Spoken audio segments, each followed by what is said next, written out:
Құрметті менің асылдарым, ораза айында сіздерге ақты ақ деп айтатын, қараны қара деп айтатын ақылды досты тіледім.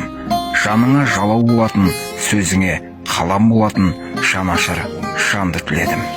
Көзінде от бар, сөзінде оқ бар, қайсар бауырды тіледім. Сырыңды шашпайтын, сандығыңды ашпайтын адал жандарды тіледім. Жалғыз сұратпайтын, орынсыз мұң айтпайтын биіктегілерді тіледім.